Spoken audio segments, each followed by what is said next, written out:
Hi, everyone. Welcome to Inner Spaces Media, where our goal is to inspire, empower, and transform. In this video, I'm going to give you the top 5 master keys of creating wealth. I use these keys to become debt-free and more financially independent. Have you ever wondered why some people struggle to get by, while others are so financially well off they can spend time doing what they want, lounging on the beach, traveling, relaxing, and of course, making more money? Well, if you're struggling, or you know one of the millions of Americans who can't even afford an emergency that costs as little as $500, then this video is for you. It's also for the person who may not be struggling as much, but is searching for ways to grow their money and reach that next level of financial stability. These master keys have worked for me for many years, and they've also worked for millions of others who have created the financial life they want. Now, we know that wealth is relative. For some people, wealth is having a nice home, a nice car, and being able to go on vacations, while others need millions in investments, yachts, and homes all over the world before they see themselves as wealthy. But regardless of our own beliefs about what it means to be financially well off or even wealthy, there are certain habits people have in common who've created the financial life they want. There are certain keys they've used to open their door to wealth. And these keys have stood the test of time in terms of growing money. And if you use them and not let fear and greed get in the way, I promise you'll see results. Okay, what are these 5 master keys to wealth? Master key number 1. This may be the most important key. If you don't use this key, wealth building will be very difficult, and for some, nearly impossible. I grew up with 7 siblings and wonderful parents. My father was a brilliant man, even though he only had a 5th grade education. He had 3 sources of income, and this was back in the 50s. He owned a barbershop, he had a janitorial business, and he was also a minister of a church. My mother was quiet, creative, and sensitive. Like most women back then, she stayed home and took care of the family. This was during a time when there were still many people living who had gone through the Depression, and they still remembered how hard it was, how they had to sacrifice and do without while making sure they managed what resources they did have. And that experience gave them a certain kind of programming. Unfortunately, for many, it was a programming of lack and not having enough. Even though my father owned his home and had several sources of income, we were constantly reminded that there was not enough. I grew up with that feeling that any day we might lose our home or not have enough food. I still remember that feeling of anxiety and fear. And it took me years to get rid of that mentality of scarcity and lack that I had internalized as a child. And it took me a long time to get to the point where I understood master key number 1 of building wealth, which is your mind is in the driver's seat. This may sound simple and obvious, but it's the most critical part of creating wealth. If the mind isn't programmed to create wealth, the mentality of lack will dominate. So, what are some ways to program the mind for wealth? Number 1, start focusing on what you have and not on what you don't have. It's called gratitude. I enjoy practicing just feeling good about what I have. That behavior can create what is called a momentum of expansion, which helps you make more money and achieve things that are aligned with your particular goals. Things like paying off debts and being able to pay cash for large purchases. Another way you can use Master Key number 1 to program your mind for wealth is to have inner conversations with yourself about how much money you want and visualize the things that you'll do with the money when you get it. Write out specific goals that you want to achieve and those goals that will help you get what you want so you can enjoy life. When you do this, it will cement those goals in your mind and create a more definite path for achieving them. I remember using my birthday as a marker. I'd write something like, by my birthday, I'll have X number of dollars in my savings, or I have 2 more CDs working for me, or another annuity. And even though this was on an elementary level, it primed my mind to receive more lucrative future investment opportunities. A third way you can use Master Key number 1 to grow wealth is to practice what I call good company. Spend time with people who are also on a wealth journey and people who don't mind sharing and collaborating with you about ways they're growing wealth. It's fun hanging out with people who want to free themselves from financial bondage so they can have power over their own lives. There's another aspect to the good company rule. In addition to being selective about the people you spend time with, it's also important to be selective about the kinds of information you read and take into your mind, especially what social media you watch. The people we spend time with influence our wealth mentality, but the information we take in also has a powerful effect. Books, social media, news, movies, and other kinds of information, they can enhance your financial success or hinder your success. Instead, you can do research on topics like money creation and investments. Something that continues to help me is reading about the lives of people who have gone where I want to go financially. So, now that you see how powerful the mind is when it comes to creating wealth, let's talk about Master Key number 2 for building wealth. Imagine working all day and making $3. What about working for $2 an hour plus tips? Or working during the summers from 8 a.m. to 8 p.m. every Friday and Saturday and making $20? Well, that was my experience. On the $3 a day job, I was 10 years old, and I had to walk down rows of a cotton field and pick up the cotton balls that the pickers left behind. When I was 13 years old, I got a summer job making $20, working all day every Friday and Saturday. I was a receptionist at a cab station, and when people called for a cab, I relayed the addresses to the drivers. Cab service was kind of like Uber back in the day. We didn't have cell phones back then, so the cab owner built a window on the side of the building, and when the drivers pulled up, I would lean out the window and give them the address of where to go, and they'd write it down.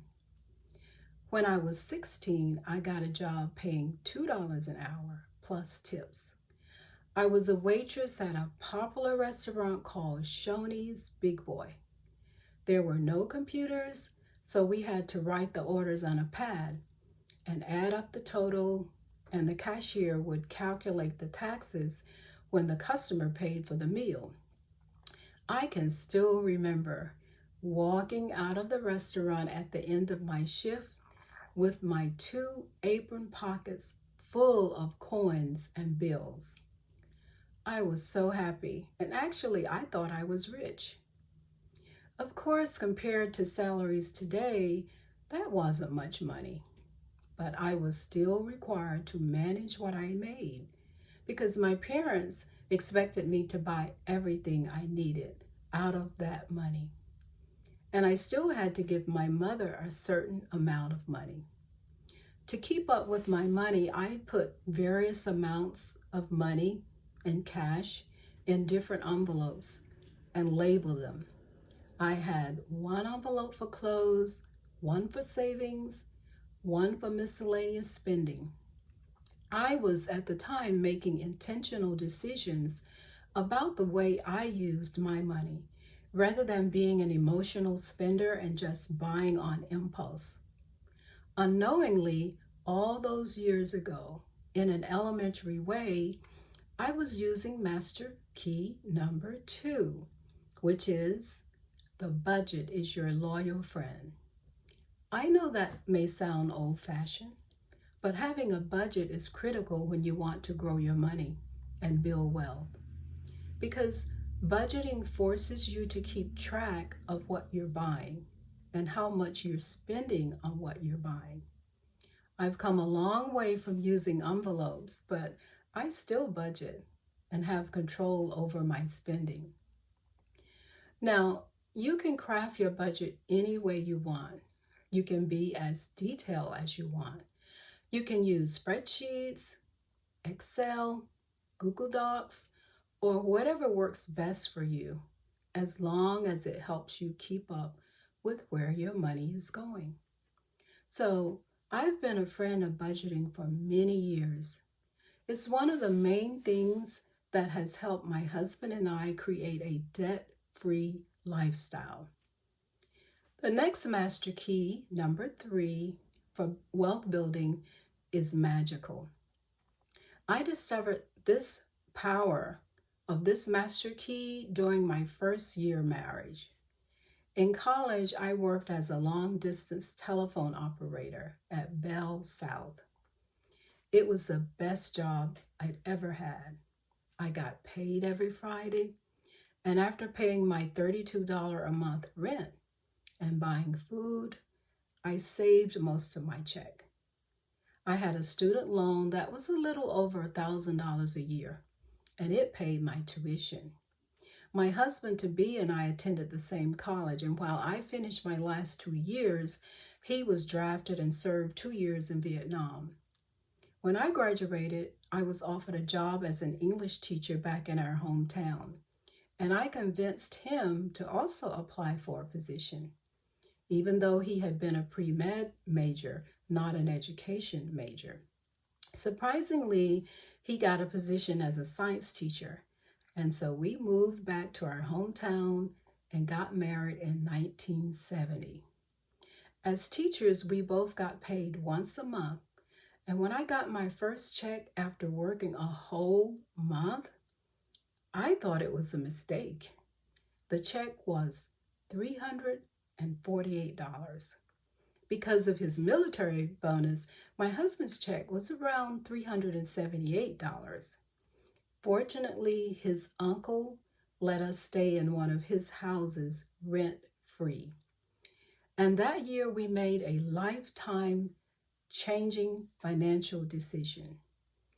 We decided to live off my husband's salary and save every bit of my salary. The only thing we bought was a brand new 1970 Beetle Volkswagen for $1,700. It was a stick shift and had no air conditioning. We were able to pay cash because I had saved a lot of my salary from my college job at Bell South, and he had saved almost all of his military pay for those 2 years he was in Vietnam. So we had no debt, and because there were no credit cards back then, we paid cash for everything. That year we started using master key number 3, which I said before is magical. That master key is compounding. That year we invested money from 3 sources. I'd saved from my college job his military savings, and the money we accumulated from saving my teaching salary those years. We opened a high yield compounding savings account. We purchased 3 CDs that compounded monthly, and we invested in some compounding dividend stocks. And in that way, we diversified and didn't put all our eggs in one basket. We also committed long term and didn't take interest profits from the accounts. We were so excited watching the power of compounding and how fast it grew our money. These compounding accounts gave us a large down payment on a brand new, all brick Spanish style, 3-bedroom, 2 full baths that cost $25,000. Our mortgage payment, including taxes and insurance, was $205 a month. Of course, over the years, we've discovered more sophisticated ways of growing money, but that was our early introduction to the magic of compounding. Compounding is so powerful because it creates a snowball effect when the interest you're earning on the principal also starts earning interest. And this speeds up the growth of your money. It's also powerful because you can take a small amount of money and over time it can grow into a much larger amount. Money that's compounding can help outpace inflation far more than money that's not compounding.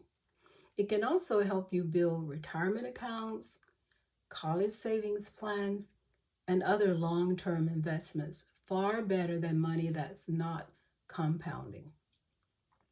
I found that accounts that compound daily or monthly generate more interest than those that compound annually. So I highly recommend taking advantage of Master Key number 3, which is the magic of compounding. At this point, some of you might be thinking, well, things were a lot cheaper then, and the dollar went a lot further. This is true, but these master keys still work. Of course, you need a certain amount of money to implement them, but ultimately, it's what you do with the money you have and how well you manage it that makes the difference. There are a lot of cases of rich people going absolutely broke. Not because they don't have enough money, but because they don't manage wisely. Recently, I read about a movie star. I think he was worth $77 million, but he was getting ready to file for bankruptcy. These are not the only ways to build wealth, but these 5 master keys have worked for me over the years. They aren't complicated, just simple, common sense ways to grow your money and create more wealth. Now, let's talk about master key number 4. Master key number 4. Master key number 4 has saved me tons of money. I got my first credit card in 1978. Before that, I paid cash for everything, or used what was called back then the layaway plan. At that time, stores would allow you to pay in installments for merchandise that you wanted, but you'd have to finish paying for the merchandise before you could take it home. There was no interest, so you paid only the cost of the item. Of course, that changed when I got my credit card. I remember buying a pair of navy loafers, and I felt so powerful when I walked out of that store with the shoes and didn't have to pull out any cash. But when I got my bill that next month, I saw the interest charge, and I wasn't happy. So I realized that having the convenience of buying now and paying later would not give me financial power. So I started using master key number 4. That master key is avoid high interest debt. Sure, I enjoy the convenience and freedom of having the card, But from then on, I made sure I paid the balance in full each month. So I took charge and used the card to my advantage. In a way, it was like getting an interest-free loan every month from the credit card company. So that meant more of my money was freed up to invest. I realized that high interest debt is like a thief and a robber. It steals your wealth because you pay more of your money for what you buy, and if you pay just the minimum, more of your payment goes toward the interest rather than the principal balance. Also, the money you're paying in interest could be used to save and invest. So you're losing potential returns that you would otherwise get. And that high interest debt, it can also interfere with your ability to have emergency funds, a retirement plan, or other important things you need. This kind of debt has a negative effect on your credit score also, and that can prevent you from getting better rates on loans, renting an apartment, or even these days getting a job. If you fall behind, the mental stress can also affect your physical health, and this is very serious. And you'll have less money to spend on things that can improve the quality of your life, such as travel, hobbies, and even basic needs. The last master key to wealth, number 5, is what I call a cornerstone key. I remember one of the most popular cars in the 70s was the Ford Mustang II. My brother-in-law had a brand new red Mustang with black bucket seats and chrome rims. It was an absolute eye catcher, and wherever he drove it, people would comment on how beautiful it was. My husband and I also had a brand new car, a Volkswagen Beetle, but it was definitely not in the same class as my brother-in-law's car. A few times he treated us to a ride, and we were blown away by those black leather seats, that shiny dashboard, and how much power the car had.